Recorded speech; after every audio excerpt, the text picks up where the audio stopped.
Welcome to Hafiz DIY. இன்றைக்கி நம்ம பார்க்க போகிறது இந்த பழைய போர்வையிலிருந்து வீட்டுக்கு ஏதாவது பயனுள்ள பொருள் ரெடி பண்ண முடியுமான்னு தான். இது ரொம்ப ஃபேட் ஆகிடுச்சு, அதோட சாஃப்ட்னஸும் போயிடுச்சு. ஸோ அதனால் இதை நான் ரீபர்பஸ் பண்ண போகிறேன். கூடவே இந்த 2 பழைய நைட்டியும் எடுத்து வச்சுருக்கேன். இதுலேருந்து என்ன செய்யலான்னு பார்க்கலாம்.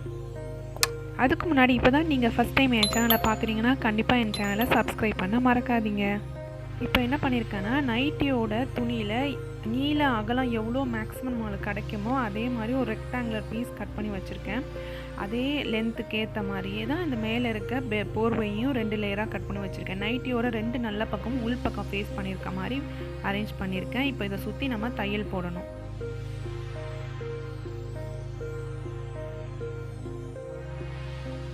மீதி இருந்த போர்வை துணிக்கு ஏற்ற மாதிரி இந்த நைட்டியை கட் பண்ணியிருக்க ரெக்டாங்குலர் ஷேப்பில்.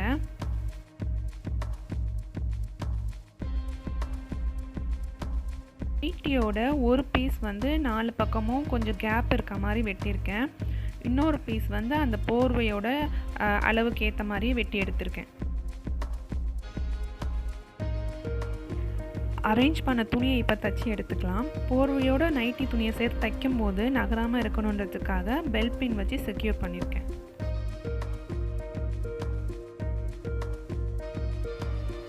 இப்போ இந்த துணியோட ஓரத்தில் ஒரு 1.5 இன்ச் அளவுக்கு கேப் விட்டுட்டு சுற்றி தையல் போட்டு எடுத்துக்கணும். இல்லை ஒரு பக்கம் மட்டும் தைக்காமல் விட்டுடணும். அப்போ தான் நம்ம அதை திருப்பி எடுக்க முடியும்.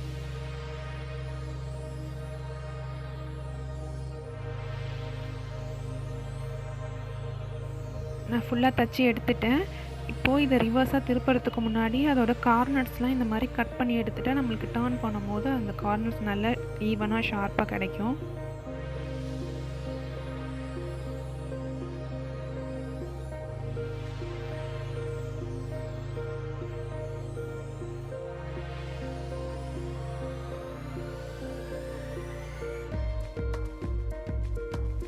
இப்போ திருப்பி எடுத்தாச்சு. திருப்பி எடுத்ததுக்கப்புறம் ஓப்பனாக இருக்க சைடை ஸ்டிச் பண்ணிவிட்டு நம்ம உள்பக்கம் எந்த அளவுக்கு தையல் போட்டோமோ அதே மாதிரியே மேல் பக்கமும் சுற்றி தையல் போட்டு எடுத்துட்டு சென்டரில் இருக்க துணிங்க வந்து நகராமல் இருக்கிறதுக்காக கிறிஸ் கிராஸாக ஸ்டிச்சஸ் போட்டு எடுக்கணும்.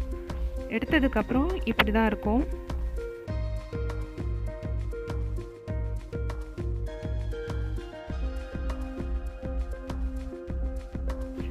நடுவில் போட்டிருக்க இந்த கிறிஸ்கிராஸ் ஸ்டிச்சஸ் வந்து அந்த 1.5 இன்ச் அகலத்துக்கு கேப் விட்டு போட்டிருக்கோம் இல்லையா, அந்த ஸ்டிச்சஸ்க்குள்ளேயே வந்து முடிகிற மாதிரி பார்த்துக்கணும். அப்போ தான் நம்மளுக்கு பார்க்கலாம் நல்லாயிருக்கும்.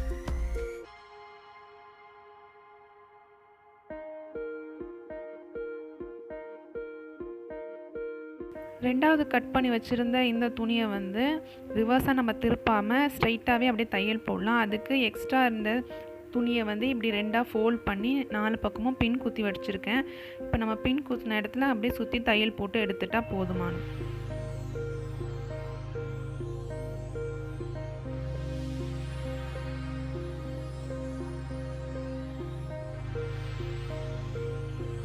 சுற்றி ஸ்டிச்சஸ் போட்டதுக்கப்புறம் அதில் பண்ண மாதிரியே கிறிஸ் கிராஸ் ஸ்டிச்சஸ் நடுவில் போட்டிருக்கேன். இப்படி பண்ணால் மட்டும்தான் அந்த துணி நகராமல் ஸ்டேபிளாக இருக்கும்.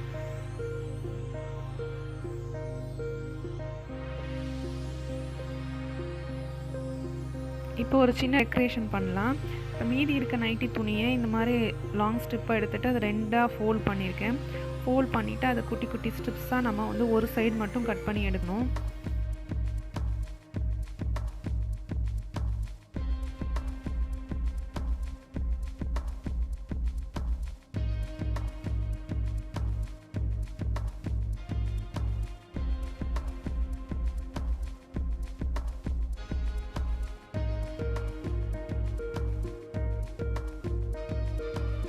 ஸ்ட்ரிப்ஸை இந்த மாதிரி கட் பண்ணி எடுத்ததுக்கப்புறம் அதை உள் பக்கமாக ஃபுல்லாக ரோல் பண்ணணும். ரோல் பண்ணால் நம்மளுக்கு டேசல் மாதிரி ஒரு ஷேப் கிடைக்கும். அந்த ஷேப் கிடச்சதுக்கப்புறம் அதை கையால் ஊசி நூல் வச்சு செக்யூர் பண்ணணும்.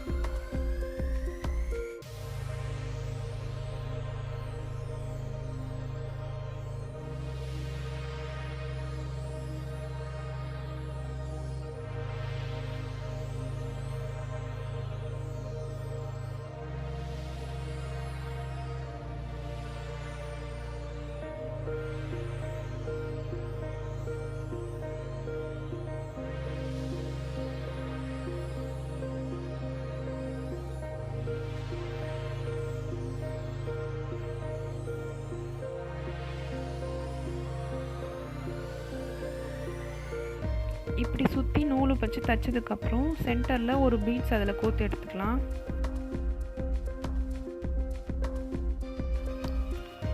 இந்த டேஸில் அதே த்ரெட்டாலேயே ரெடி பண்ணி வச்சுருக்க ரக்ஸில் கார்னரில் இந்த மாதிரி ஸ்டிச் பண்ணி விட்டுடணும்.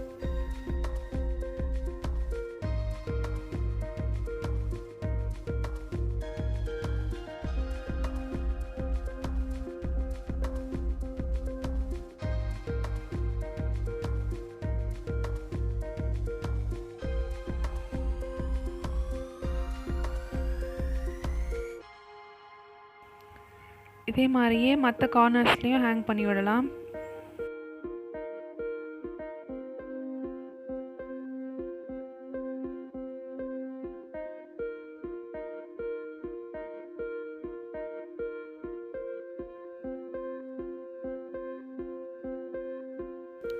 இந்த மாதிரி டேசட் போடலனாலும் பரவாயில்ல, அந்த ரக்ஸ் நல்லா தான் இருக்குது. ஆனால் அதை ஜாயின் பண்ணதுக்கப்புறம் அதோட லுக்கே ஃபுல்லாக மாறிடுச்சு.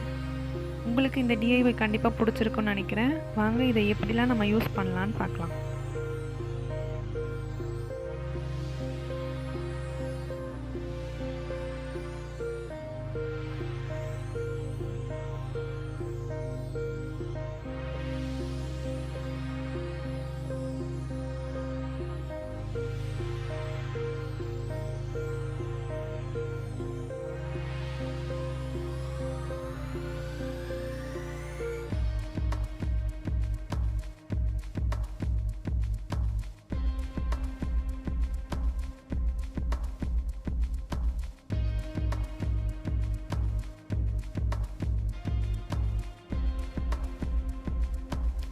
உங்களுக்கு இந்த ஐடியா பிடிச்சிருந்துன்னா கண்டிப்பாக இந்த வீடியோ லைக் பண்ணுங்கள், உங்கள் ஃப்ரெண்ட்ஸ் அண்ட் ஃபேமிலியோட ஷேர் பண்ணுங்கள், மறக்காமல் என்னோடய சேனலை சப்ஸ்கிரைப் பண்ணுங்கள்.